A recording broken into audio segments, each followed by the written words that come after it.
Hello दोस्तों, स्वागत है आप सभी का आपके अपने परिवार एग्जाम्पलिक क्लासेस में। आज मैं आपको मेंसुरेशन पढ़ाने वाला हूँ। मेंसुरेशन में जो भी क्वेश्चन आज मैं पढ़ाऊंगा वो सारे सिलेक्टेड क्वेश्चन है और एग्जाम ओरिएंटेड क्वेश्चन है। जो आरआर ग्रुप डी का एग्जाम जो 2022 में हुआ था उसमें सारे सवाल पूछे गए थे, इसलिए संभावना है कि इसी पैटर्न पे सवाल आगे भी पूछे जाएंगे। ठीक है, तो जो आपका एग्जाम है आरआर ग्रुप डी का जो 17 नवंबर से होना है, उसके लिए तैयारी में आप लोग अभी से ही लग जाइए। अब समय बहुत कम बचा है, अभी से तैयारी नहीं कीजिएगा तो फिर आपसे नहीं हो पाएगा।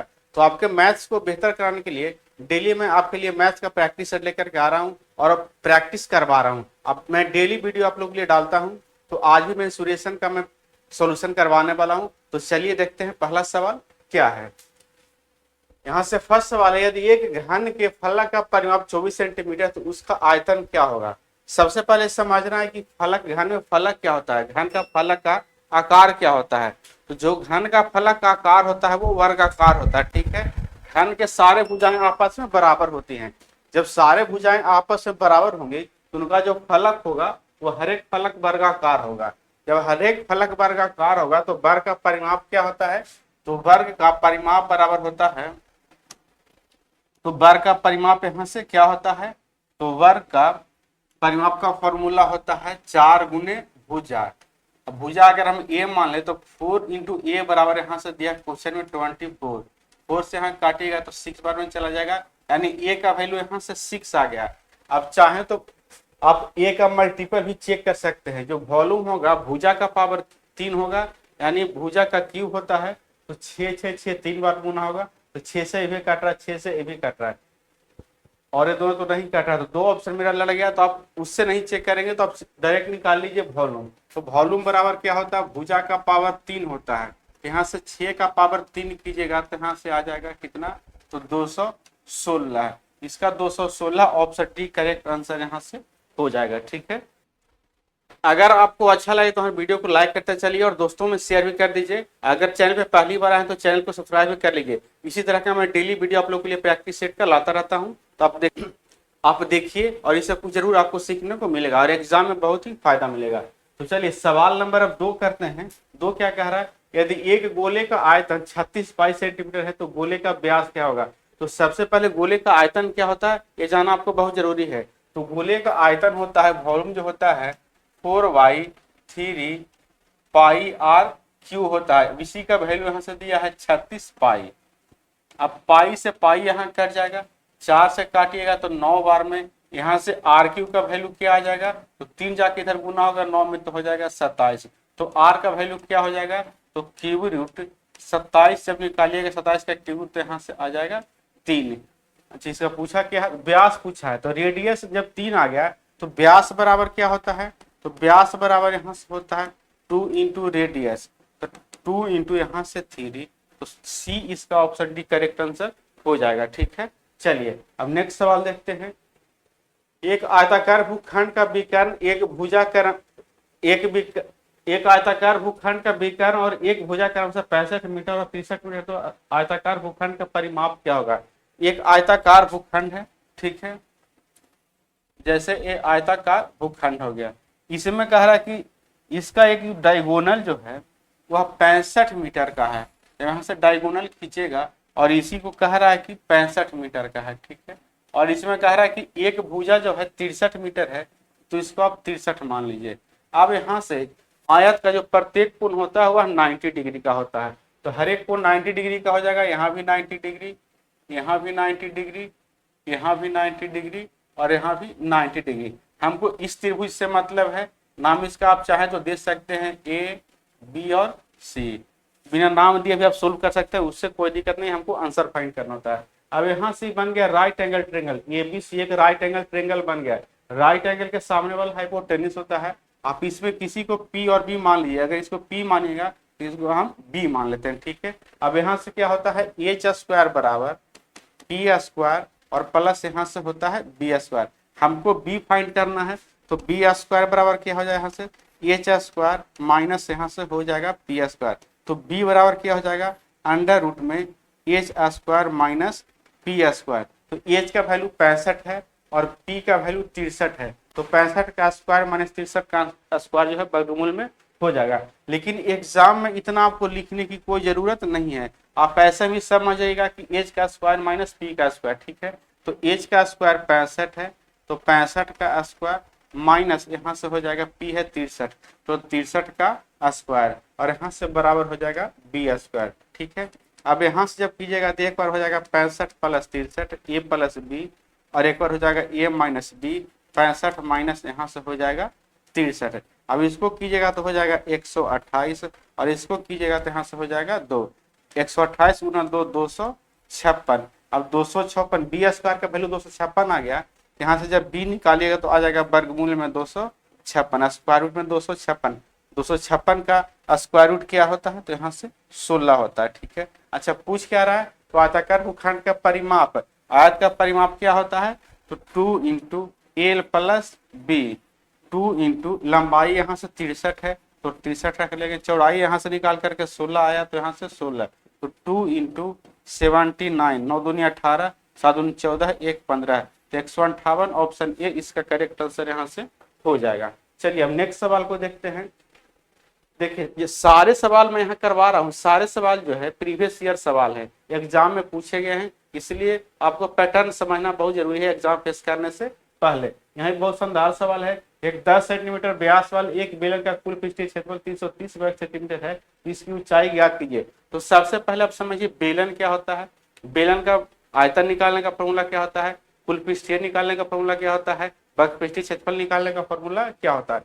यहाँ से कुल पृष्ठीय क्षेत्रफल दिया है, तो बेलन का कुल पृष्ठीय क्षेत्रफल सबसे पहले वॉल्यूम होता है pi r square h, total surface area कुल पृष्ठीय क्षेत्रफल होता है 2 pi r into are plus H होता है, और इसी का वैल्यू यहाँ से दिया है 330, ठीक है। अच्छा एक होता है वक्र पृष्ठ का क्षेत्रफल, कर्व्ड सरफेस एरिया, यहाँ से गलती लिखा गया, यहाँ से टी होगा टोटल सरफेस एरिया, ठीक है, और यहाँ होगा कर्व्ड सरफेस एरिया वक्र पृष्ठ का क्षेत्रफल, यहाँ दिया कुल पृष्ठ का क्षेत्रफल तो टोटल सरफेस एरिया, इसका होता है 2 पाई आर एच। अब तीनों फॉर्मूला ध्यान में रखिएगा। अब यहाँ से इसका वैल्यू 330 दिया है, तो सबसे पहले यहाँ से आप काट सकते हैं, क्या काट सकते हैं, तो यहाँ से 2 गुना पाई का वैल्यू 22/7 रख लेते हैं और इंटू आर। अच्छा आर क्या होगा, जब व्यास 10 सेंटीमीटर है तो व्यास बराबर 2 इंटू रेडियस होता है, तो आर हो जाएगा 10/2, यानी यहाँ से 5 आ गया ई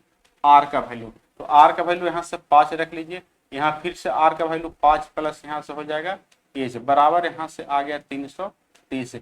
52 से 110 होता है, और 110 से 330 को काटिएगा तो 3 बार में चला जाएगा। अब क्या बचा, इधर बचा 2 और इधर बटे में बचा 7, 2 से पहले 5 से गुना कीजिएगा तो 10 होगा, और 2 से इस एच में गुना कीजिएगा तो 2h होगा, और यहाँ से 27 हो जाएगा 21, तो 2h बराबर क्या आ गया, यहाँ से 11 आ गया, तो h बराबर यहाँ से आ जाएगा 5.5, 5.5 ऑप्शन सी इसका करेक्ट आंसर यहाँ से हो जाएगा, ठीक है। चलिए अब नेक्स्ट सवाल सोल्व करते हैं। 6 सेंटीमीटर त्रिज्या वाले एक ठोस गोले से कितने गोलाकार ठोस कंचे बनाए जा सकते हैं जिनमें से प्रत्येक की त्रिज्या 0.3 सेंटीमीटर है। इस तरह का सवाल जब पूछे तो दोनों का वॉल्यूम निकाल करके बड़े वाले में छोटे वाले का वॉल्यूम से भाग देते हैं। हमेशा इस तरह का जो क्वेश्चन इसी फिक्स पैटर्न पे सोल्व होता है। अब यहाँ से गोला का त्रिज्या है, अब हमको बड़े वाले में छोटे वाले का भाग देना है, तो गोला का वॉल्यूम क्या होता है 4/3 pi r cube, 4/3 pi r cube. इस बड़े वाला का आर लिख लेते हैं आर क्यूब। अच्छा छोटे वाले का क्या होगा, तो 4/3 पाई आर क्यूब, छोटा वाला आर का क्यूब, ठीक है। अब एक बात यहाँ से ध्यान दीजिएगा, आपको अगर ज्यादा प्रैक्टिस कीजिएगा तो आपको यहाँ से दिखने लगेगा कि हम 4/3 पाई, 4/3 पाई ऊपर भी है और 4/3 पाई नीचे भी है, तो 4/3 पाई क्यों लिखना है, जब दोनों कट ही जाएगा, जब ज्यादा आप प्रैक्टिस कीजिएगा, मैथ को बार बार सोल्व कीजिएगा, तो ये चीज आपको दिखने लग जाएगा सवाल पढ़ते ही, ठीक है। तो यहाँ से इसको नहीं लिखना है तो ऐसे भी कट जाएगा, इसलिए डायरेक्ट लिखना है कि बड़े वाले का रेडियस का क्यूब, तो बड़े वाला का रेडियस 6 है, तो 6 गुना 6, और नीचे में छोटे वाले रेडियस का क्यूब, तो उसका 0.3 है, तो क्यूब है तो 0.3 इंटू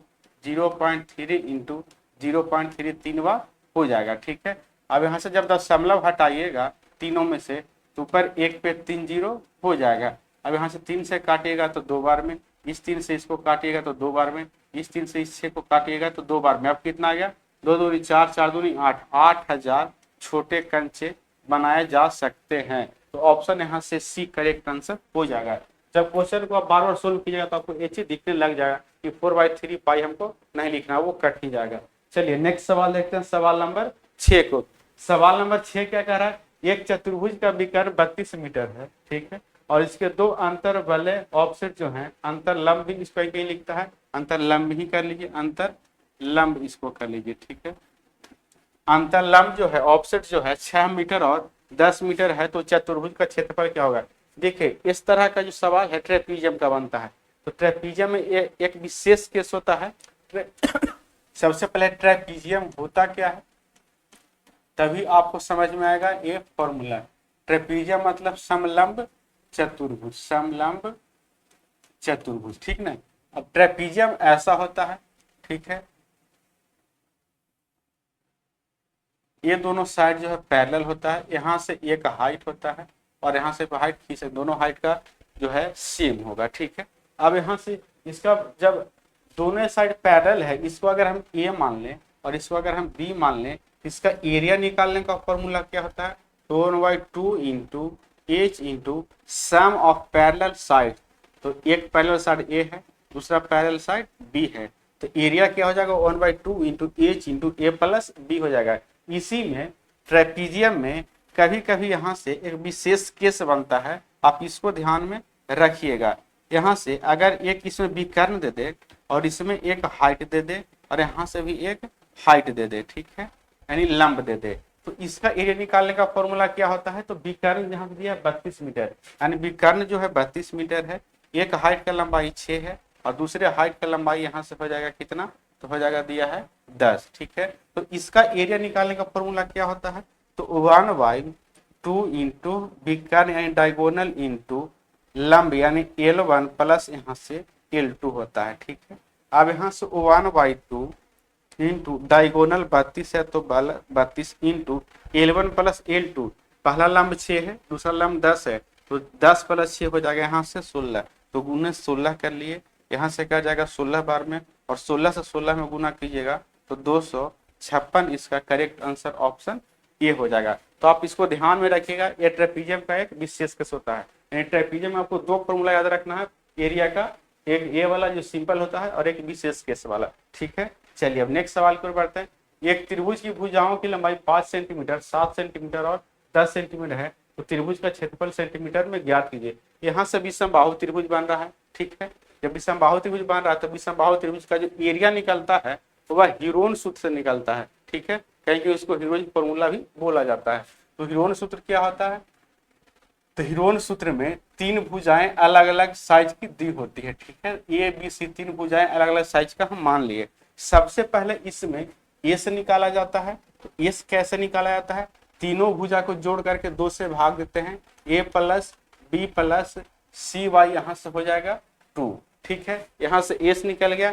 अब एरिया क्या होता है, तो एरिया निकालने का फॉर्मूला होता है यहाँ से s into s minus a into s minus b into यहाँ से एस माइनस सी होता है, ठीक है। अब यहाँ से भुजा दिया है 5, 7 और 10, तो सबसे पहले हम एस निकालेंगे, तो एस क्या हो जाएगा, यहाँ से जब एस निकालेंगे यहाँ से तो हो जाएगा 5 प्लस 7 प्लस 10 और बटे में हो जाएगा 2, तो 22, 22 बटे 2 कीजिएगा तो यहाँ से आ जाएगा 11। लेकिन एग्जाम में इतना लिख लिख के नहीं करना है, आपको क्वेश्चन में ही जोड़ लेना है। वहां जो जोड़िएगा तो 5 7 12, 12 10 22, 22 का आधा कीजिएगा तो एस का वैल्यू आ जाएगा 11। अब यहाँ से फॉर्मूला पे बैठा देना है एरिया निकालने के लिए, एस का वैल्यू 11, तो 11 इंटू 11 माइनस ए का वैल्यू 5 है, ठीक है। उसके बाद 11 माइनस बी का वैल्यू 7 है, उसके बाद 11 माइनस सी का वैल्यू वहां से 10 है, ठीक है। जब यहाँ घटाइएगा तो कितना बच जाएगा,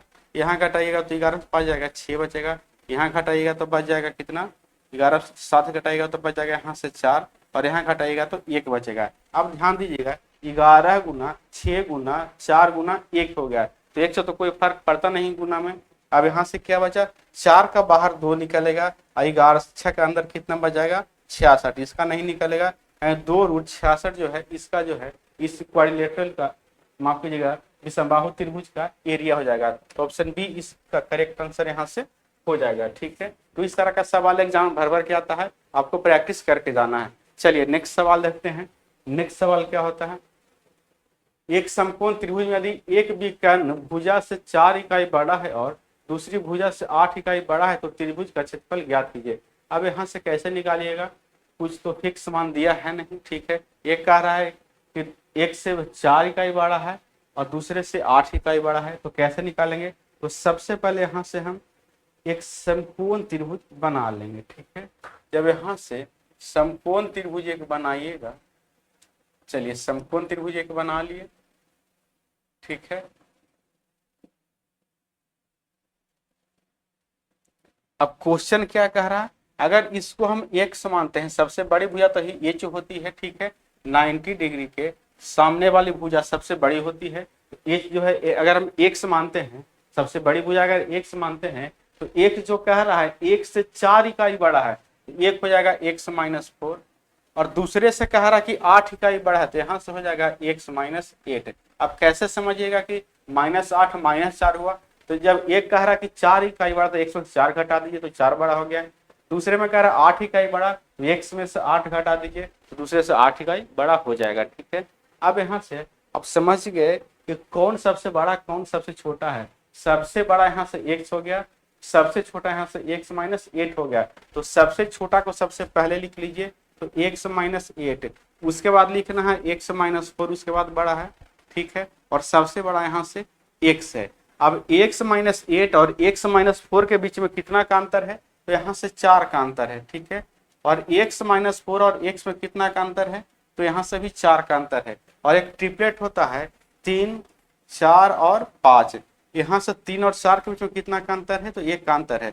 4 से 5 के बीच में भी 1 का अंतर है। इसका मतलब हो गया कि 1 यूनिट का वैल्यू 4 है, 1 यूनिट का वैल्यू यहाँ से 4 है, तो 3 यूनिट का वैल्यू कितना होगा, तो 3 चक्को 12, 4 यूनिट का वैल्यू 4 चक्को 16, 5 यूनिट का वैल्यू 5 चक्को यहाँ से हो जाएगा 20 है। हमको एरिया निकालना चाहिए, यहाँ से समझ जाइए कि x-8 का वैल्यू 12 है, यहाँ से 12 है, और x-4 का वैल्यू 16 है, यहाँ से 16 है, और x का वैल्यू यहाँ से 20 है, तो यहाँ से हम रख लिए 20। अब एरिया निकालने के लिए 1/2 इंटू बेस इंटू हाइट लगा देंगे, तो 1/2 इंटू बेस यहाँ से 16 है, हाइट यहाँ से 12 है, यहाँ से 8, तो 12 8 96 इकाई, इसका करेक्ट आंसर ऑप्शन सी हो जाएगा। ठीक है, तो इस तरह से इस सवाल को टेकल करना है, नहीं तो आप इसे पाइथागोरस थ्योरम लगाइएगा तो आपको टाइम लग जाएगा। पाइथागोरस थ्योरम लगाइएगा तो बनेगा, इक्वेशन बनेगा, आपको टाइम लगेगा। यहाँ से हो जाएगा x² बराबर x-8 का स्क्वायर प्लस x-4 का स्क्वायर, पाइथागोरस थ्योरम से होगा, तो उसमें आपसे टाइम लग जाएगा। इसलिए इस तरह के सवाल में इस तरह से आप सोल्व कर सकते हैं। देखिए इसमें हम इतना स्टेप लिखे, तो इतना लिखने का कोई जरूरत है नहीं। यहाँ 12, 16 और 20 लिखने का क्या मतलब, हम आपको समझाने के लिए लिखे। आप तो हाँ सही समझ गए कि सब यहाँ से हो जाएगा x-8 का वैल्यू 12, यही आप समझ जाएगा। ठीक है, यहीं से डायरेक्ट हमको एरिया निकाल लेना है। चलिए अब नेक्स्ट सवाल देखते हैं।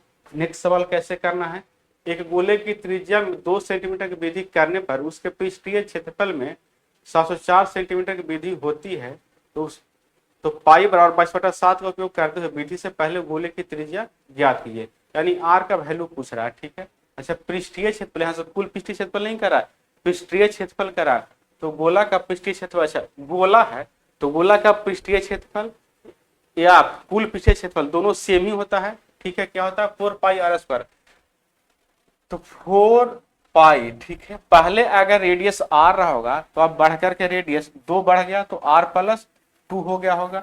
ठीक है, तो यहां से हो जाएगा r+2 का दी होल² माइनस 4πr² बराबर यहां से दे दिया है 704, बराबर दे दिया है 704। 4π यहाँ भी है, 4π यहाँ भी है, तो 4π हम कॉमन यहाँ से ले लेंगे, तो क्या बचेगा, यहाँ से बचेगा r+2 का दी होल², यहाँ से बचेगा r²। इसको a+b का दी होल² पे तोड़िएगा तो क्या हो जाएगा, यहाँ से r² plus 4 plus 4r minus r² हो जाएगा। ठीक है, बराबर यहाँ से बच जाएगा 704। अगर 4 से इसमें भाग दीजिएगा तो क्या हो जाएगा, एक बार में 4 चला जाएगा। ठीक है, उसके बाद बचेगा 3 तो हो जाएगा 30, तो 4 7 28 2 और 4 6 यहाँ से हो जाएगा 24। ठीक है, यानी 176 बार में कट जाएगा 4 से। अब पाई का वैल्यू 22/7 होता है। ठीक है, इधर क्या बचेगा, आर स्क्वायर प्लस में, ये आर स्क्वायर माइनस में कट जाएगा। ठीक है, अच्छा 22/7 को हम यहाँ लेके चल जाए तो कोई दिक्कत है, तो कोई दिक्कत नहीं। इधर बच जाएगा 4 + 4r = 176। यहाँ से 7 नीचे था तो 7 ऊपर गुना में चला जाएगा और 22 यहाँ से हो जाएगा नीचे, 8 बार में कट जाएगा। यहाँ से 7 8 बन गया 56। अब यहाँ से 4r का वैल्यू हो जाएगा कितना, तो 52। 56 में जाकर के 4 उधर घटेगा तो हो जाएगा यहाँ से 52 हो जाएगा। ठीक है, चलिए अब आगे देखते हैं। तो यहाँ से r का वैल्यू कितना आ गया, तो 13 आ गया। पूछा क्या है, तो विधि से पहले गोले की त्रिज्या मतलब r का वैल्यू, विधि के बाद r+2 है और विधि से पहले r है, तो r का वैल्यू यहाँ से 13 आ गया। तो ऑप्शन डी इस क्वेश्चन का करेक्ट आंसर यहाँ से हो जाएगा। चलिए अब नेक्स्ट सवाल देखते हैं, सवाल नंबर 10। एक घनाभकार ब्लॉक 12 सेंटीमीटर गुने 24 सेंटीमीटर गुने 30 सेंटीमीटर को समान घनों के अधिकतम भुजा में काटा जाता है, तो ऐसे घनों की न्यूनतम संख्या ज्ञात कीजिए। यहाँ देखिए, जिस साइज का भुजा में काटना है उसका जो साइड का मेजरमेंट यहाँ पे नहीं दिया, साइड का वैल्यू यहाँ पे नहीं दिया, कितना है वो नहीं दिया, तो क्या करेंगे इस केस में, तो यहाँ से तीनों का हम HCF निकालेंगे। जो भी मेरा HCF आएगा वही जो जिसमें हमको काटना है उसका साइड का मेजरमेंट आ जाएगा। ठीक है, अब यहाँ से देख लीजिए, तो 12 24 और 30 इसका HCF निकालना है, तो दो सबसे बड़ी संख्या के इसमें से हम लेंगे अंतर, यहाँ से 24 और 30 का अंतर हो जाएगा 6। अब 6 से तीनों भाग देकर के देखेंगे, अगर 6 से तीनों कट जाएगा तो मेरा HCF 6 ही हो जाएगा, नहीं कटेगा तो फिर हम 6 का फैक्टर करेंगे और उससे भाग देकर के हम चेक करेंगे। तो 6 से 12 कट जाएगा, 6 से 24 कट जाएगा और 6 से यहाँ 30 कट जाएगा। इसका मतलब है कि इसका HCF क्या हो गया, 6 हो गया। और यही जो है जो गोला काटना है उसका ही साइड हो जाएगा। ठीक है, अब क्या करना है, तो क्या बताए थे, बड़े वाले में से अगर छोटे वाले काट करके संख्या निकालना है तो बड़े वाले का वॉल्यूम में छोटे वाले का वॉल्यूम से हम भाग दे देंगे। तो बड़े वाले जो घनाकार ब्लॉक है उसका वॉल्यूम क्या होगा, तो घन का वॉल्यूम, घनाभ का वॉल्यूम क्या होता है, L × B × H, लंबाई गुने चौड़ाई गुने ऊंचाई होता है। तो 12 गुने 24 और गुने यहाँ से हो जाएगा 30। उसके बाद नीचे जब घन में काट रहे हैं तो घन का एक भुजा 6 है और घन का वॉल्यूम होता है भुजा का पावर 3, यानी 6 3 बार गुना होगा, तो 6 गुना 6 गुना 6। यहाँ तक किसी को समस्या नहीं होना चाहिए। ठीक है, अब आगे क्या करेंगे, तो अब इसको काट देंगे, मेरा आंसर आ जाएगा। यहाँ से 6 दूनी 12 हो जाएगा, यहाँ से 6 चौको 24 हो जाएगा, यहाँ से 6 5 30 हो जाएगा, 5 दूनी 10 10 चौको यहाँ से 40 होगा। न्यूनतम संख्या जो घन काटा जा सकता है उसका संख्या हो जाएगा 40। ऑप्शन बी करेक्ट आंसर यहाँ से हो जाएगा। चलिए नेक्स्ट सवाल देखते हैं, सवाल नंबर 11। एक समचतुर्भुज का क्षेत्रफल ज्ञात कीजिए। ठीक है, जिसके विकर्णों की लंबाई 12 सेंटीमीटर और 80 सेंटीमीटर है। तो समचतुर्भुज का निकालने का एरिया निकालने का फॉर्मूला क्या होता है, 1/2 × डायगोनल 1 × डायगोनल 2। ठीक है, 1/2 × विकर्णों का गुणनफल होता है। तो 1/2 × डायगोनल 1 का वैल्यू 12 है, डायगोनल 2 का वैल्यू यहाँ से 15 है, यहाँ से 6 बार में कट जाएगा और 15 6 का 90। ऑप्शन सी इसका करेक्ट आंसर हो जाएगा। ठीक है, तो इस तरह का सवाल आपको फॉर्मूला बेस्ट होता है, तो आपको फॉर्मूला जो मेंसुरेशन का कंठस्थ याद होना चाहिए। नहीं याद कीजिएगा तो आपसे क्वेश्चन सोल्व नहीं होगा। ठीक है, अगर आपको एग्जाम क्रैक करना है तो आपको रट जाना है सारे फॉर्मूला, जितना भी मैथ्स में फॉर्मूला होता है, चाहे मेंसुरेशन का हो चाहे किसी भी चैप्टर का हो, आपको अलजेब्रा का हो, यानी हर एक फॉर्मूला आपको रट जाना है। ठीक है, चलिए नेक्स्ट सवाल देखते हैं, सवाल नंबर 12। यदि एक समबाहु त्रिभुज का क्षेत्रफल 25√3 सेंटीमीटर स्क्वायर है तो त्रिभुज की प्रत्येक भुजा की लंबाई ज्ञात कीजिए। समबाहु त्रिभुज का प्रत्येक भुजा बराबर होता है, तो समबाहु त्रिभुज का एरिया निकालने का फॉर्मूला क्या होता है, √3/4 × भुजा स्क्वायर। भुजा अगर ए मान लें तो ए का स्क्वायर बराबर दिया क्वेश्चन में क्या है एरिया, तो 25 रूट यहाँ से 3 दिया है, √3 से √3 यहाँ कट जाएगा।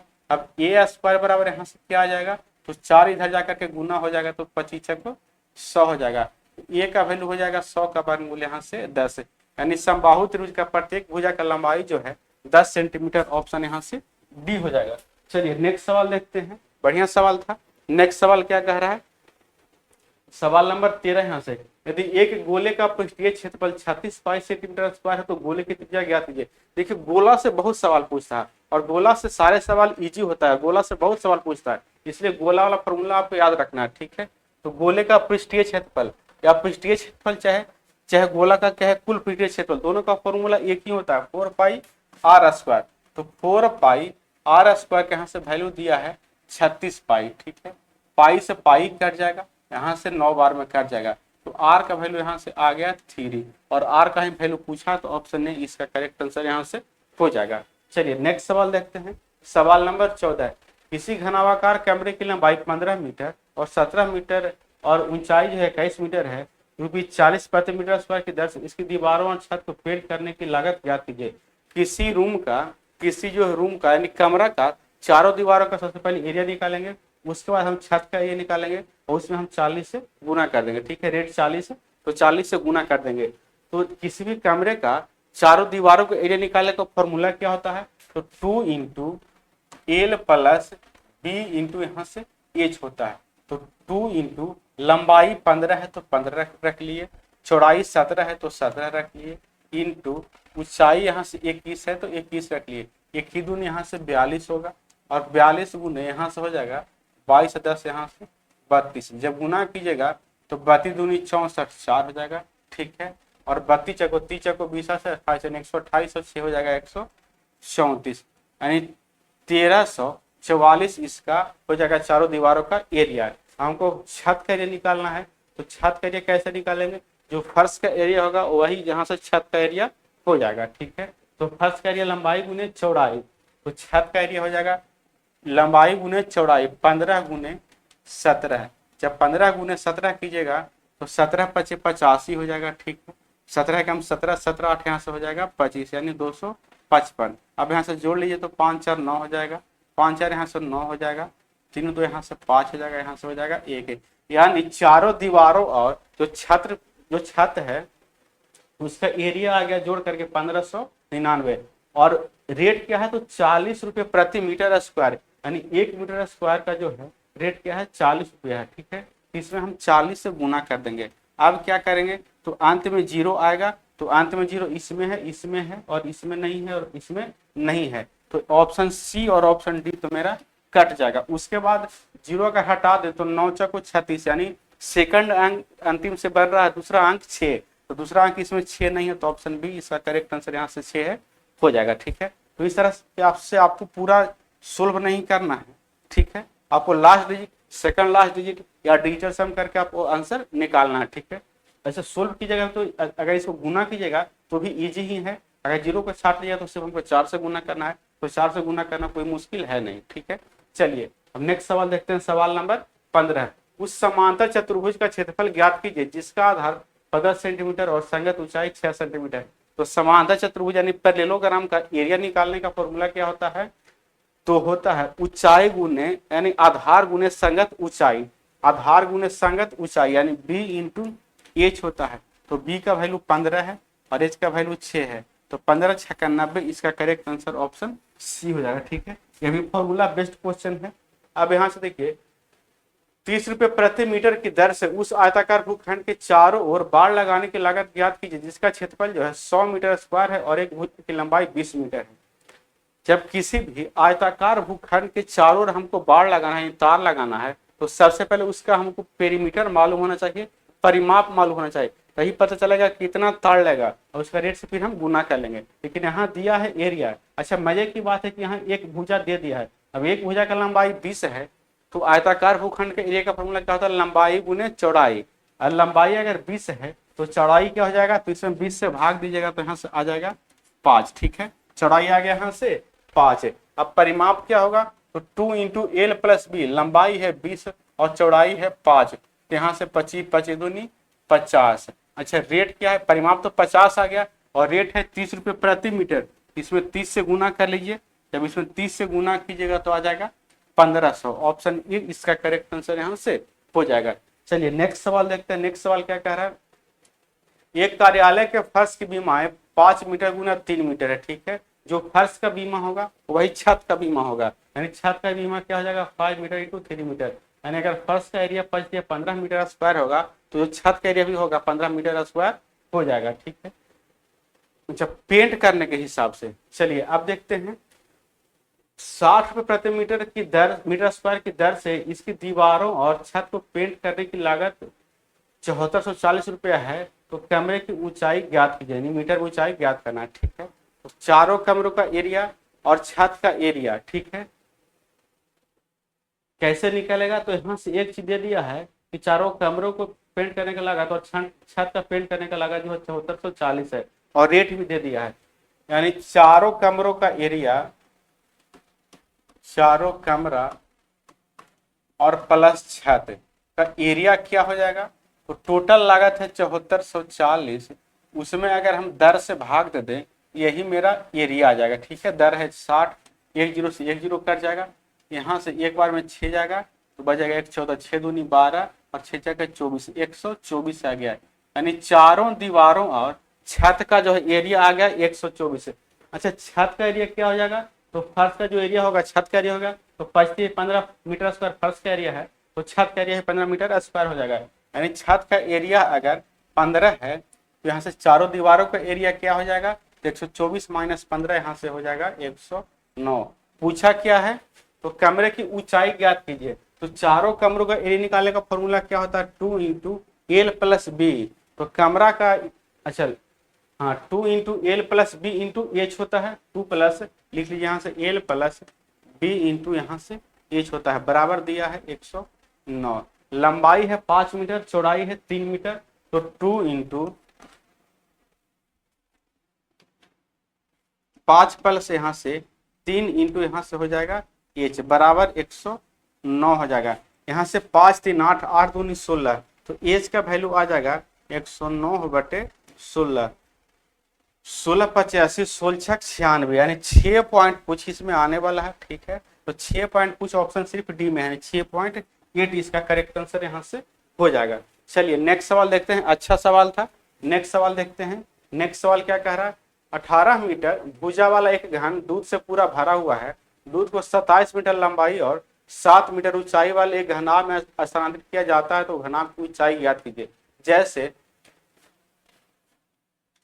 दो बर्तन, मान लीजिए घन या कुछ भी रहे, उससे कोई मतलब नहीं, दो बर्तन हम बना लेते हैं। ठीक है, दो बर्तन हम बना लेते हैं, एक इस तरह का बर्तन है और एक मान लिया जाए कि इस तरह का बर्तन है। ठीक है, एक इस तरह का बर्तन है। ठीक है, इसमें अगर यहाँ तक दूध या पानी कुछ भी भरा हुआ है, ठीक है, दूध या पानी कुछ भी भरा हुआ है, इसका दूध या पानी अगर हम निकाल करके इसमें डालेंगे तो जितना जो वॉल्यूम है इसमें छेक रहा, उतना ही वॉल्यूम इसमें वो कवर करेगा। ठीक है, यानी दोनों में वॉल्यूम समान होगा। जैसे दूध या पानी कुछ भी रहे, जितना बड़ा बाल्टी में एरिया छेकेगा, उससे अगर किसी आगे दूसरे बर्तन में जिसमें पूरी तरह वो अट सके उसमें डालिएगा तो उसमें उतना ही वॉल्यूम छेका, एरिया नहीं वॉल्यूम। ठीक है, अब यानी दोनों का वॉल्यूम क्या होगा? बराबर होगा। तो 18 मीटर भुजा वाला एक घन, तो घन का वॉल्यूम क्या होता है?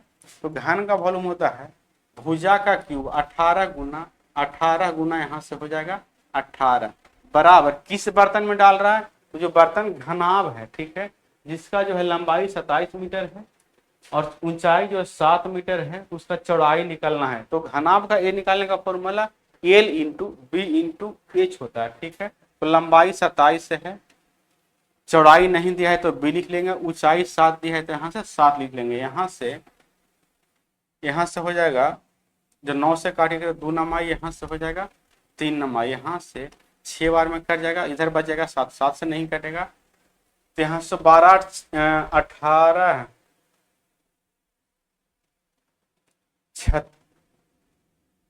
गलत तो नहीं होगा, 3 से 9 बार में जाएगा, 2 से 9 बार में जाएगा, हाँ 3 से 6 बार में जाएगा। ठीक है, 18 का टोटल से 108, 108 में 2 से गुना कीजिएगा तो 216 और बटे में 7 ई वाला आ जाएगा, बराबर यहाँ से हो जाएगा बी।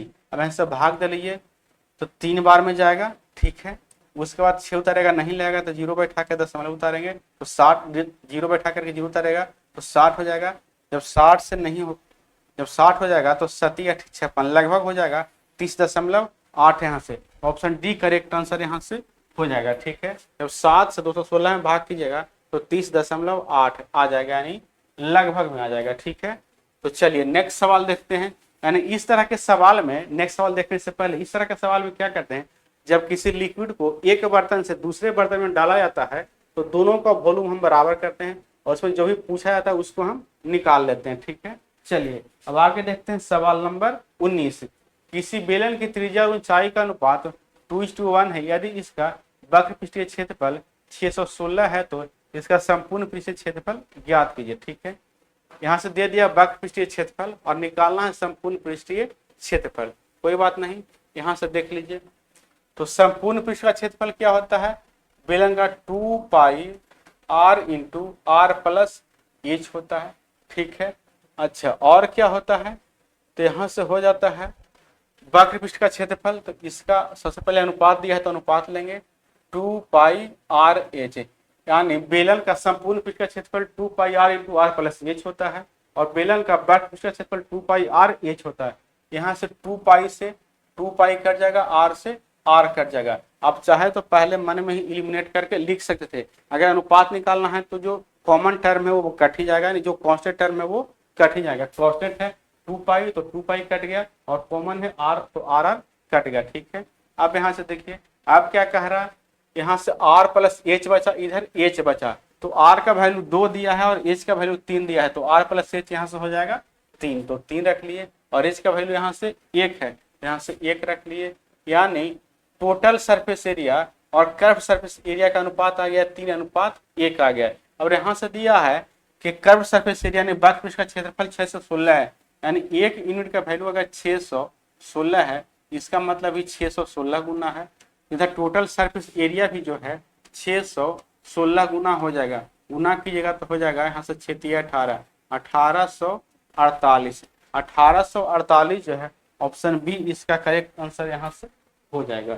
ठीक है, चलिए अब सवाल नंबर हम 20 देखते हैं। 20 क्या कह रहा है, दो समबाहु त्रिभुजों की दो संगत भुजाओं की लंबाइयों का अनुपात 2:1 है। यदि दिए गए क्रम में इन दोनों त्रिभुजों के क्षेत्रों का अनुपात ज्ञात कीजिए। ठीक है, तो समबाहु त्रिभुज है, समबाहु त्रिभुज में दो त्रिभुज है। ठीक, तो समबाहु त्रिभुज का एरिया निकालने का फॉर्मूला √3/4 इंटू भुजा स्क्वायर। ठीक है, अब यहाँ से देखिए इधर भी √3/4 इंटू भुजा स्क्वायर, इसका अगर ये मान ले तो बड़ा वाला है, इसको छोटा वाला है। अब यहाँ से देखिए जब हमको अनुपात निकालना है, √3/4 है, दोनों जगह है कॉमन है तो कर जाएगा, इसलिए हमको इसको लिखना नहीं है। ठीक है, इसको लिखना नहीं है।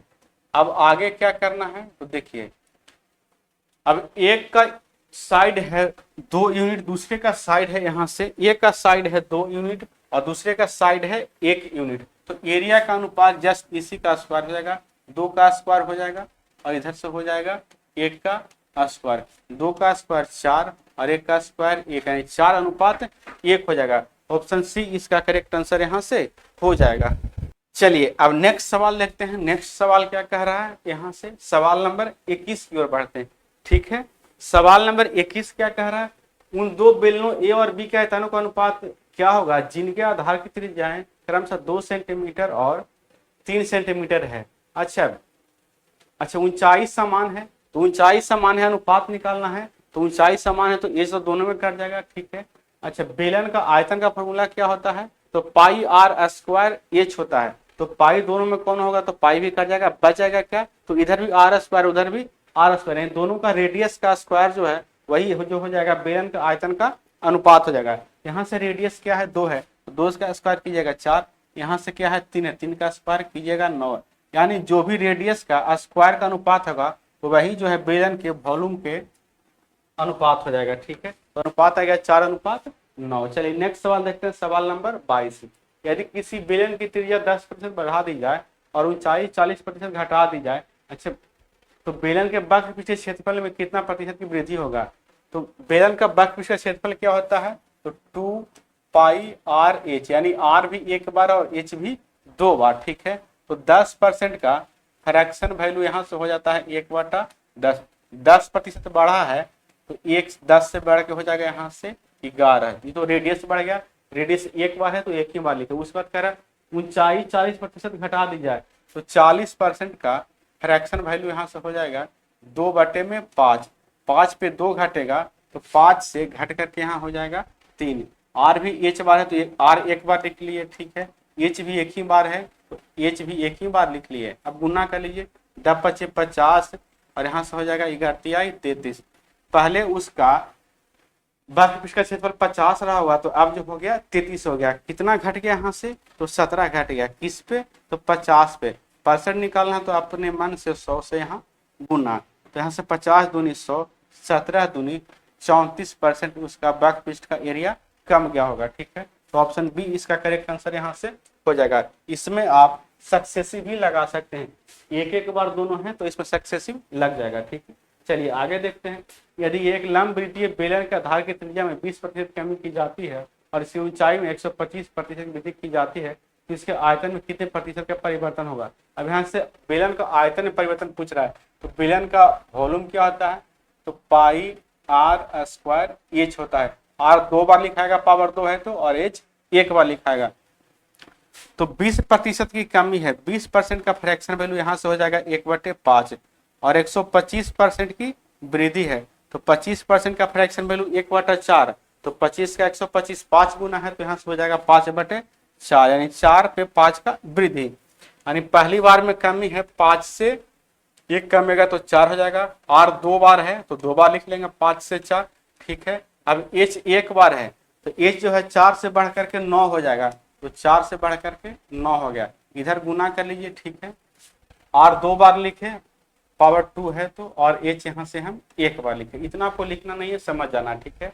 यहाँ से 5 5 25 25 को यहाँ से हो जाएगा 6, 100 हो जाएगा, 6 नहीं 100 हो जाएगा। यहाँ से 4 को 16, 16 में 44 है 144, यानी वॉल्यूम जो है 100 से बढ़ करके 144 हो गया तो 44 बढ़ गया।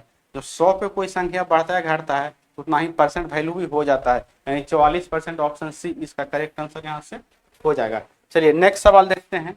यहाँ से सवाल नंबर 23 था, सवाल नंबर 24। यदि एक आयताकार भूखंड की लंबाई 10% और चौड़ाई 8% बढ़ा दी जाती है तो क्षेत्रफल में कितने प्रतिशत की वृद्धि होगी। आयत का क्षेत्रफल क्या होता है, लंबाई गुने चौड़ाई, ठीक है। आप इसमें सक्सेसिव भी लगा सकते हैं, नहीं तो अभी मेथड जो हम बता रहे हैं वो भी लगा सकते हैं। एक एक बार है तो सक्सेसिव लग जाएगा, ठीक है। तो 10% पहले बढ़ा, फिर 8% बढ़ गया, फिर 10 गुना 8 यहाँ से 100 हो जाएगा। सक्सेसिव का फॉर्मूला क्या होता है तो x प्लस माइनस बाई और plus minus x into by और बटे में यहाँ से हो जाएगा 100। यहाँ भी प्लस माइनस होगा, घटेगा बढ़ेगा उस पर डिपेंड करेगा, ठीक है। तो इसी फॉर्मूला पर इसको हम बैठा दिए। जब 10% बढ़ा और 8% बढ़ा तो हर जगह पॉजिटिव होगा तो पॉजिटिव लिख लिए। यहाँ से 18 और यहाँ से भाग दीजिएगा तो पॉइंट आ जाएगा 8, यानी 18.8% क्या हो जाएगा, वृद्धि हो जाएगा। तो ऑप्शन सी इसका करेक्ट आंसर हो जाएगा। 18.8 देखिए यहाँ कमी भी दिया है तो आपको ऑप्शन जो चूज करना है ध्यान से, ठीक है। ऑप्शन ध्यान से टिक करना है। नेक्स्ट सवाल देखिए, इसको आप इस मेथड से ही बना सकते हैं, ठीक है। इस मेथड से इस सवाल को भी आप बना सकते हैं, कोई दिक्कत नहीं है, बन जाएगा, बता ही दिए मेथड। अब सवाल नंबर 25 को देखते हैं, ठीक है। इस तरह का सवाल मैं आपको बता चुका हूं लेकिन फिर यहाँ से मैं बताता हूँ आपको। यहाँ से एक राइट एंगल ट्रायंगल,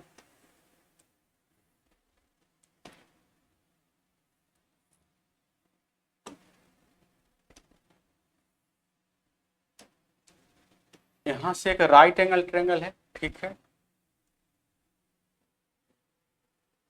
यहाँ से कह रहा है कि एक भुजा जो x-2 है, एक भुजा x-4 है और एक भुजा x है, ठीक है। तो क्या करेंगे, सबसे बड़ी भुजा h होता है और यहाँ सबसे बड़ी भुजा x है तो h के जगह पे हम x रख लेंगे। अब इसमें किसी को आप x-2 और x-4 मानिए, कोई दिक्कत नहीं होगा। अगर इसको हम x-2 मानते हैं तो यहाँ से हो जाएगा x-4। आप x-2 यहाँ भी मान सकते हैं और x-4 यहाँ भी मान सकते हैं, आंसर आपका सेम ही आना है, ठीक है। अब यहाँ से देखिए सबसे छोटा कौन है तो x-4 है तो x-4 लिख लिए। उसके बाद इससे बड़ा x-2 है, उसके बाद इससे बड़ा x है। एक ट्रिपलेट, अच्छा सबसे पहले यहाँ देख लिए इसमें और इसमें अंतर कितना का है तो 2 का है, इसमें और इसमें अंतर भी 2 का है, ठीक है। एक ट्रिपलेट 3 4 5 होता है, ठीक है। तो यहाँ से यहाँ अंतर 1 का, यहाँ से यहाँ भी अंतर 1 का है, यानी 1 यूनिट का वैल्यू यहाँ से 2 हो गया तो 3 यूनिट का वैल्यू यहाँ से 6 हो जाएगा। 4 यूनिट का वैल्यू यहाँ से 8 हो जाएगा और 5 यूनिट का वैल्यू यहाँ से हो जाएगा 10 है। हमको एरिया निकालना है, तो ये तो एच आ गया, तो एरिया निकालने में एच का कोई वैल्यू होता नहीं, कोई मतलब नहीं होता है, हमको बेस इंटू हाइट से होता है। तो 1/2 इंटू बेस इंटू हाइट, इसमें से किसी बेस हाइट मान लीजिए, कोई दिक्कत नहीं, तो 6 गुना यहाँ से हो जाएगा 8, यहाँ से 3 और 8 यहाँ से आ जाएगा 24। तो इसका जो है ऑप्शन डी करेक्ट आंसर हो जाएगा। इस तरह के सवाल हम पहले भी आपको एक बता चुके हैं, ठीक है। तो आज का सेशन आपको कैसा लगा? अगर आज का सेशन आपको अच्छा लगा हो तो हमारे वीडियो को लाइक कर लीजिए और दोस्तों में शेयर कर दीजिए। इसी तरह का बेस्ट कंटेंट का वीडियो आपके लिए डेली हम लेकर के आते रहे हैं और आगे भी लेकर के आते रहेंगे। तब तक के लिए धन्यवाद।